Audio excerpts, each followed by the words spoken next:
So we all know that Fable 5 is no longer usable, but that doesn't mean their competitors aren't working. So in the meantime, a Chinese AI company, ZAI, has released a new model. It's called GLM 5.2, and when you look at the benchmarks, in some cases it even surpasses Fable 5. And in our previous video, we tried making a game fully with Fable 5, and you guys were kind of underwhelmed with how basic of a game I made. So today we are using the new GLM 5.2 to see what it can create. Also bear in mind that I am using this with API, so we have a balance of $10, and unfortunately we cannot surpass that. But this model is like 10 times or 15 times cheaper than Fable 5, so it should not be a problem. Okay, so now we're in the web interface and I am asking for it to build me a prompt. Let's send this one. Also, as you can see, I am using the API in Cline via VS Code. So we got a few ideas, but most of these seem pretty generic or straight up bad, so I just went for a Minecraft clone instead. Actually, you know what? Since we are just making a Minecraft clone, I think I can just use the plan mode and say, I want you to create a... Okay, so let's send this one. Also, it's kinda depressing to see the price going up like simultaneously.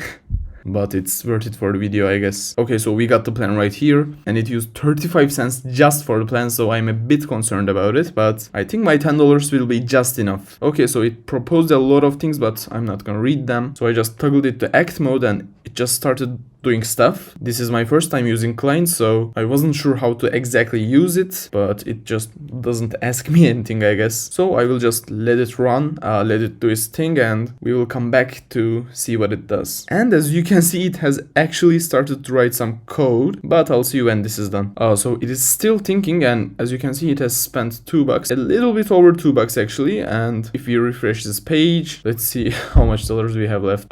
Wait, actually we have 9.15 left. I don't know why this is showing 9.15. Like either one of these is wrong or outdated, but that's fine, I guess. There are a lot of red lines, as you can see, but it might just be because of my VS Code extensions, so I'm not gonna think much about it. Also, one thing I've noticed is it doesn't tell me how long it's been working for. Like, it just keeps working, but normally you see something like worked for 10 minutes, worked for 5 minutes, etc. It just doesn't have that here. So maybe it just works as much as it needs. I don't know. Also, we are almost at 200,000 context, and to be honest, that's a lot. Usually it takes me like more than one prompt to fill up the 200,000 threshold, but we'll see. Okay, so finally it finished. And one thing that I find kind of weird is as it finished, it just opened Roblox Studio for me. As you can see, it just opened the RBXL file and created a build itself and all that. Let's just see what it has to offer. Okay, so we have Minecraft.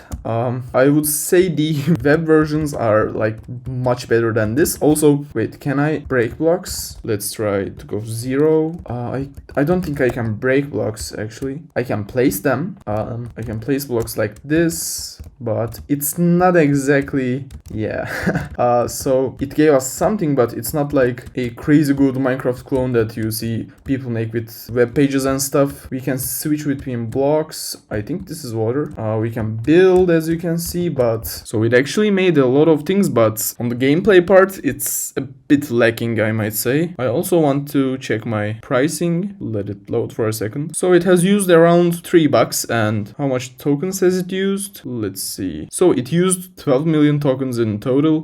Prompt tokens, I don't know what these are. Cache reads 6 million. I think completion tokens mean output tokens, but I'm not exactly sure. So I'm not fully satisfied with this, so I'm gonna try to get the game in a better state. Okay, so I gave it 5 things to do. I'm gonna send this here, and I'll be back when it adds and fixes these things. It has finally finished working, and this one up here says $17, but if you go into our pricing, you can see that it actually used like $4.50 of API, so let's see what it has come up with. Okay, so we don't get anything, I guess.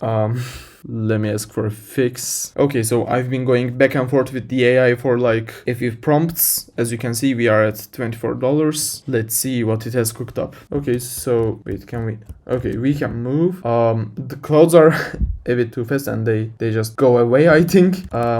We can break blocks. Okay, so I think it broke a few things, like there are no trees anymore, as you can see, or anything like, oh, a new batch of clouds just appeared right behind us. So a lot of things are broken, and I don't think giving it more prompts will fix it, because as I said, I have been trying to fix a lot of stuff for a few prompts now, and it just does not want to fix it. But to be fair to the model, making a game like Minecraft in Roblox Studio is much harder than just making a HTML or a web-based app for it, which most people do because they just want to showcase a cool game that they made, but it's not actually something shippable. And for this game we have used, let's see, a little bit over $6 of balance, which is I think not that bad considering like we have been using the model for like an hour and a half, so this is pretty acceptable. If you remember, I mean, when we did this with Cloud Fable, it used like $150 of API credits, so this is nothing if you compare. But as always, the final decision will be yours, so you can drop a comment on what do you think about the model itself or anything else that you want me to do with the model. Also guys, what is this? We need to fix this, so just hit that subscribe button and see you in the next one.